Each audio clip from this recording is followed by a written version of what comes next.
अस्सलाम वालेकुम वरहमतुल्लाहि वबरकातुहू। उम्मीद करती हूँ कि आप सब खैरियत से होंगे। आज का हमारा टॉपिक है इनर्शिया। इनर्शिया के मायने हैं रेजिस्टेंस टू एनी चेंज, यानी कि अगर कोई ऑब्जेक्ट रेस्ट पोजीशन में है तो जब तक उस पर एक्सटर्नल फोर्स अप्लाई नहीं होगी वो रेस्ट पोजीशन में ही रहेगी, और अगर कोई ऑब्जेक्ट मूविंग स्टेट में है तो तब तक वो मूव करेगी जब तक उस पर कोई एक्सटर्नल फोर्स अप्लाई नहीं होगी। अगर कोई बॉडी अपनी स्टेट चेंज ना करना चाहे तो उसे रेजिस्ट कहते हैं, यानी कि वो बॉडी मुज़ाहमत करती है लेकिन फ़ोर्स की वजह से उसे अपनी स्टेट जो है वो चेंज करनी पड़ती है। इसकी एक मिसाल देख लेते हैं कि अगर आप गाड़ी में खड़े हुए हैं और सफ़र कर रहे हैं और गाड़ी जो है वो रुकी हुई है, तो यानी कि आप भी रुके हुए हैं, लेकिन जैसे ही गाड़ी मूव करेगी तो आपका वो बॉडी पार्ट जो गाड़ी के साथ डायरेक्ट कांटेक्ट में है वो तो मूव करेगा, लेकिन आपकी अपर बॉडी जो है वो उसमें एकदम झटका आएगा। गाड़ी आगे मूव करेगी और आपकी बॉडी जो है वो झटका लगने की वजह से पीछे रह जाएगी, यानी उसे आपकी अपर बॉडी को नहीं पता कि आपने भी मूव करना है। ठीक है, तो वो अपनी पोजीशन चेंज नहीं करना चाहती, लेकिन उस पर जो फोर्स अप्लाई होता है उसकी वजह से उसे आगे मूव करना पड़ता है। अगर वो नहीं करेगा, उसी स्टेट में रहेगा, तो बॉडी जो है वो नीचे गिर जाएगी, आप गिर जाएंगे। तो ये हो गया हमारा फर्स्ट टॉपिक इनर्शिया का। सेकंड देख लेते हैं हम। सेकंड है हमारे पास ग्रेविटेशनल फोर्स। तो पहले हम देख लेते हैं ग्रेविटी। न्यूटन के मुताबिक ग्रेविटी क्या है?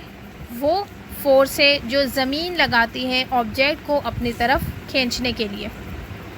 लेकिन साथ ही साथ न्यूटन हमें ये भी कहते हैं कि every object in this universe attract every other object with a certain force, यानी कि इस यूनिवर्स में, दुनिया में जितनी भी चीज़ें हैं एक दूसरे को अट्रैक्ट करती हैं सेम फोर्स के साथ। इसीलिए The force with which two objects attract each other is called a gravitational force।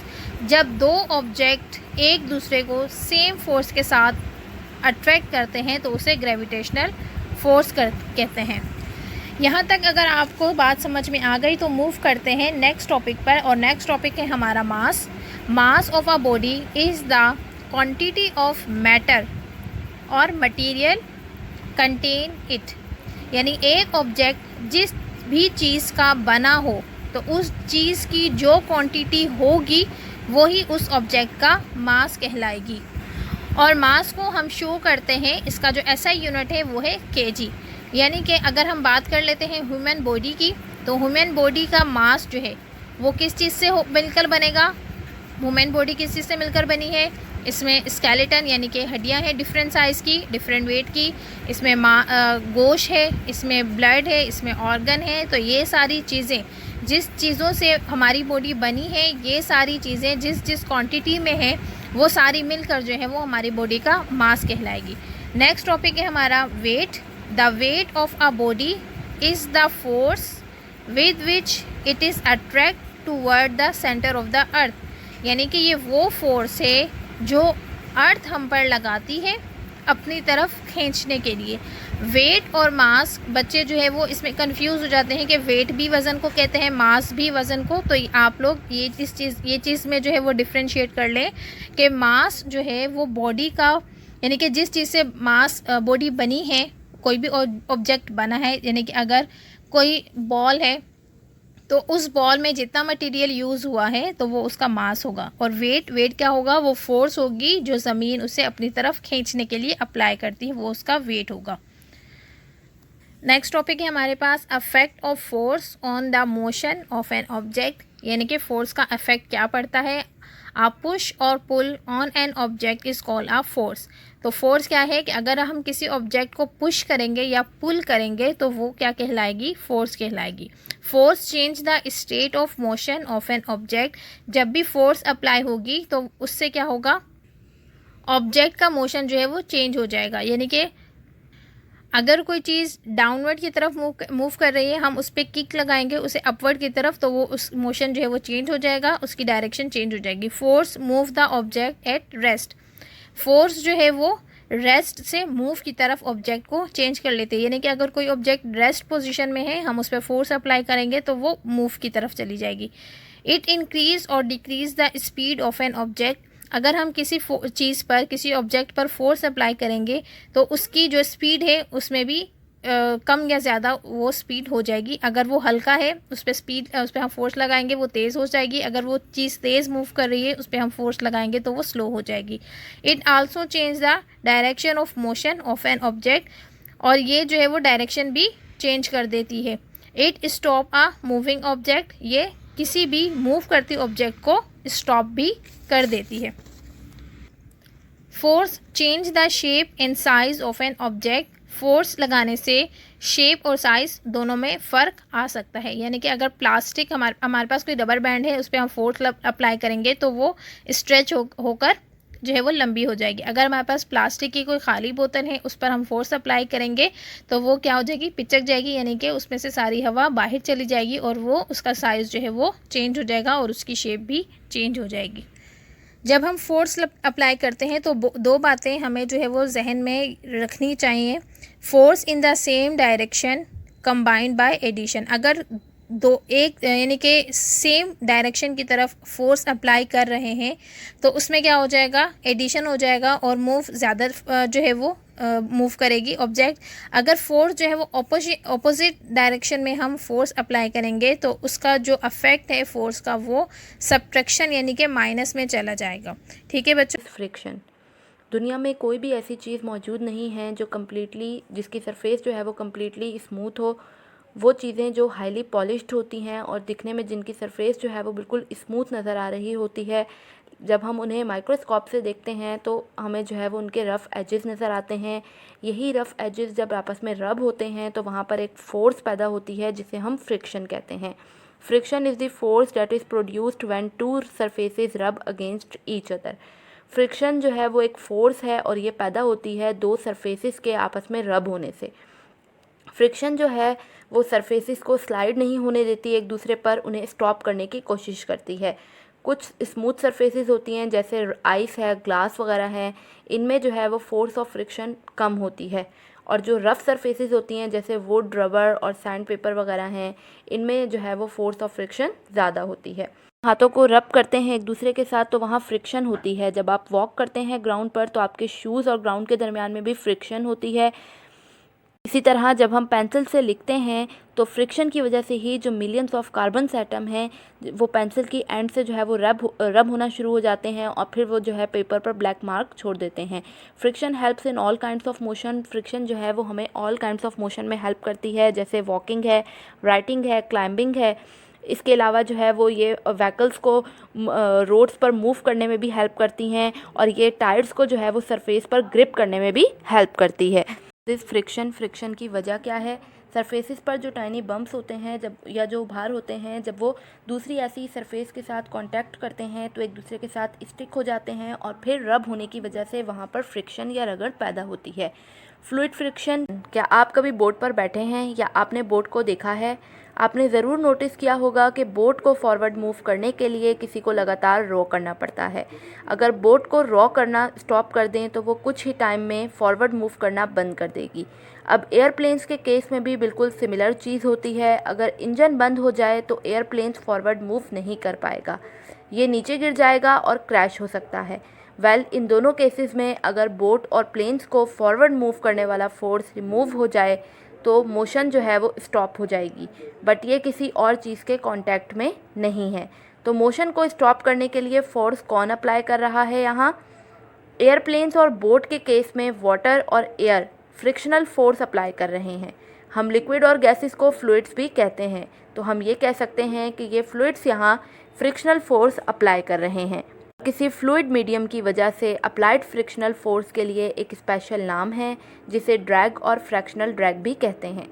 जैसे कि सॉलिड मीडियम में फ्रिक्शनल फोर्स कांटेक्ट में आने वाली सरफेसेस पर डिपेंड करता है, ड्रैग भी नेचर ऑफ फ्लूइड्स पर डिपेंड करता है। इसका मतलब है डिफरेंट लिक्विड्स और गैसेस में डिफरेंट ड्रैग होगा। अब हम ड्रैग की स्पेशल प्रॉपर्टीज़ की बात करेंगे। फ्लूइड फ्लो कर सकते हैं और फ्लूइड का स्पीड भी फ्रिक्शनल फ्लूइड को अफेक्ट करता है। आपने ये ज़रूर एक्सपीरियंस किया होगा अगर आप बाइक वगैरह पर बहुत फास्ट जाते हैं तो ऐसा फ़ील होता है कि एयर आपको बैक साइड पुश कर रही है, लेकिन अगर आप स्लोली जाते हैं तो आप ज़्यादा फोर्स एक्सपीरियंस नहीं करोगे।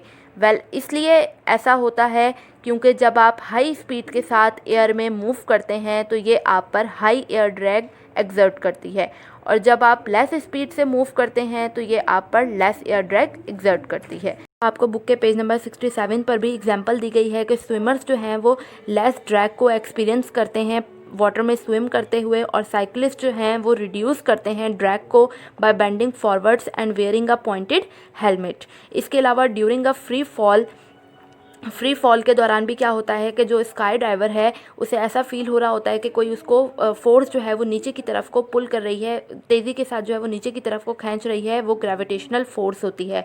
और जैसे ही वो पैराशूट खोलता है air resistance will increase greatly, तो एयर रेजिस्टेंस जो है वो बहुत ज़्यादा बढ़ जाती है और वो ग्रेविटी के इक्वल, फोर्स ऑफ ग्रेविटी के इक्वल हो जाती है, और फिर जो है वो डाइवर फॉल करता रहता है, हवा में उड़ता रहता है, और फिर आहिस्ता आहिस्ता जो है वो उसकी स्पीड जो है वो जब स्लो होती है तो फिर वो ज़मीन की तरफ आ जाता है। Can be harmful.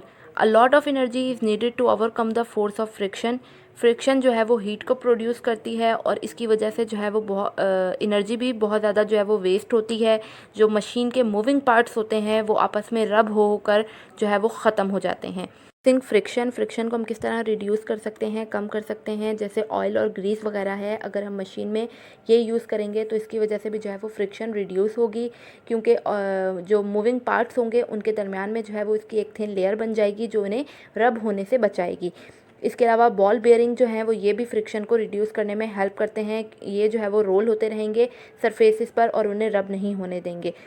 और ड्रैग को रिड्यूस करने के लिए जैसे बोट और एयरप्लेन्स की स्पेसिफिक शेप होती है जो किसी फ़िश और बर्ड की तरह, ये शेप्स जो हैं वो फ्रिक्शनल ड्रैग को रिड्यूस करने में हेल्प करती हैं, और इन्हें जो है वो हम स्ट्रीमलाइंड शेप कहते हैं। जैसे शिप्स हैं, सबमरीन्स हैं, रेसिंग कार्स हैं, एयरक्राफ्ट्स हैं, ये सब जो है वो स्ट्रीमलाइंड शेप्ड हैं। द वाटर और air will flow smoothly over their surfaces when they are moving at great speed. Simple machine. What is machine? आपने अपने घर में सीज़र, नाइफ़ और स्क्रू ड्राइवर वगैरह तो देखे होंगे। अगर ये कहा जाए कि ये सब मशीन्स हैं तो क्या आप इस बात पर बिलीव करेंगे? यकीनन नहीं, but this is true. They are also machines make our work easier and faster. Machines जो हैं वो हमारे काम को ईजी बना देती हैं और काम की स्पीड को बढ़ा देती हैं, मतलब कम वक्त में हम ज़्यादा काम कर सकते हैं। Less effort needs to be applied to do more work. Machines give us mechanical advantage. Screwdriver, hammer, bottle opener, wheelbarrow, plur, knife, wrench, etc. are simple machines. ये सब जो हैं वो सिंपल मशीन्स हैं। सिंपल मशीन्स के में जो है वो फ्यू पार्ट्स होते हैं और इनको यूज़ करना जो है वो बहुत ज़्यादा ईजी होता है। The basic types of simple machines are lever, inclined plane, wedge, screwdriver, wheel and axle and pulley. Complex machine में बहुत से पार्ट्स होते हैं और वो बहुत सी सिंपल मशीन से मिलकर बनी होती हैं, जैसे वॉशिंग मशीन है, स्विंग मशीन है, कंप्यूटर है, टाइपराइटर है, बाईसाइकिल है। ये सब जो हैं वो कॉम्प्लेक्स मशीन्स हैं। They are made up of many simple machines, और इन्हें जो है वो हम कंपाउंड मशीन्स भी कहते हैं। Let us learn more about simple machines. Liver.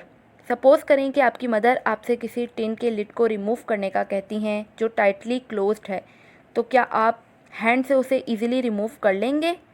नहीं ना। तो आप उसे ओपन करने के लिए किसी स्पून या स्क्रू ड्राइवर को यूज़ करेंगे। ये आपके काम को इजी बना देगा और आप इजीली जो है वो उस लिड को रिमूव कर सकेंगे। लीवर का वो पॉइंट जो रेस्ट कंडीशन में है और सिर्फ टर्न हो रहा है वो फलक्रम कहलाएगा, और जो हम पावर लगाएंगे उस उस लोड को लिफ्ट करने के लिए वो एफ़र्ट कहलाएगी, और जो हमारे पास वेट होगा जिसे हम लिफ्ट कर रहे हैं वो हमारा लोड कहलाएगा। जैसे हम एक स्पून के ज़रिए जो है वो एक कैन के लिड को ओपन कर रहे हैं, तो जो उसके एजेस हैं वो हमारे पास फलक्रम कहलाएंगे,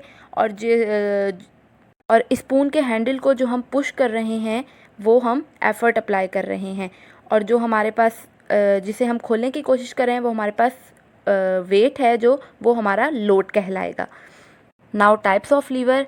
फर्स्ट टाइप जो है लीवर की, इसमें फलक्रम जो है वो एफर्ट और लोड के दरमियान में होता है। जैसे आपके पास सीज़र है तो सीज़र में जो हम जहाँ से सीज़र को पकड़ते हैं वहाँ पर जो है हम उसे जब सीज़र को चलाएंगे, जैसे हमने कोई कपड़ा कटिंग करना है या हम कोई पेपर कटिंग कर रहे हैं तो वहाँ पर हम एफ़र्ट लगा रहे हैं, और जो उसका मिड पॉइंट है जो मूव कर रहा है वो फलक्रम कहलाएगा।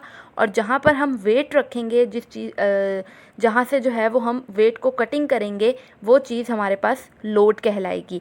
सीज़र और सीसा जो हैं वो लीवर की फर्स्ट टाइप की एग्जाम्पल हैं। सेकंड टाइप जो है लीवर की, इसमें एक एंड जो है वो लीवर का वो फलक्रम कहलाता है। लोड जो है वो फलक्रम और एफर्ट के दरमियान में होता है। जैसे आपके पास व्हील बैरो है, बोतल ओपनर है, नट क्रैकर है और टोंग है, ये सब जो है वो लीवर की सेकंड टाइप की एग्जाम्पल हैं। जो थर्ड टाइप है लीवर की, उसमें फलक्रम एक एंड जो है वो उसका फलक्रम कहलाता है, और जो एफ़र्ट है वो फलक्रम और लोड के दरमियान में होती है। जैसे ह्यूमन फोर आर्म है और हॉकी स्टिक है, फिशिंग रॉड है, ये जो हैं वो इसकी एग्जाम्पल्स हैं। Now inclined plane. An inclined plane is a simple machine. इसकी स्लोप हमें हेल्प करती है किसी ऑब्जेक्ट को लोअर सरफेस या हायर सरफेस तक ले जाने में। लेस एफर्ट लगाते हुए हम हैवी ऑब्जेक्ट को इजीली जो है वो मूव कर लेते हैं। नॉर्मली हमें हैवी ऑब्जेक्ट को मूव करने के लिए ज़्यादा एफर्ट की ज़रूरत पड़ती है, लेकिन इंक्लाइंड प्लेन इस काम को इजी बना देता है। आपने देखा होगा कि लेबर ट्रक वगैरह को लोड और अनलोड करने के लिए भी इसी तरह की स्लोपिंग सरफेस को यूज़ करते हैं, और पार्क वगैरह में स्लाइड्स वगैरह भी इंक्लाइंड प्लेन की ही एग्जाम्पल्स हैं। वेज जो है वो एक्चुअली दो इंक्लाइंड प्लेन्स हैं, ये भी एक सिंपल मशीन है। An axe is a wedge which is used as a cutting machine. Axe कुल्हाड़ी जो है ये वेज है और ये जो है वो कटिंग मशीन है। और जब हम इसे डाउनवर्ड मूव करते हैं तो जो कुल्हाड़ी है एक्स है वो की जो साइड वेज फोर्स होती है वो बहुत ज़्यादा हो जाती है, और वो जो है वुड को स्प्लिट कर देती है। जो शार्प एक्स होती है उसमें बहुत ज़्यादा स्प्लिटिंग फोर्स होती है जो उसे दो पार्ट्स में जो है वो डिवाइड कर देती है। हमारा चैप्टर यहाँ पर कंप्लीट हो चुका है। अगर आप इस चैप्टर से रिलेटेड कोई क्वेश्चन पूछना चाहते हैं तो पूछ सकते हैं। Thank you.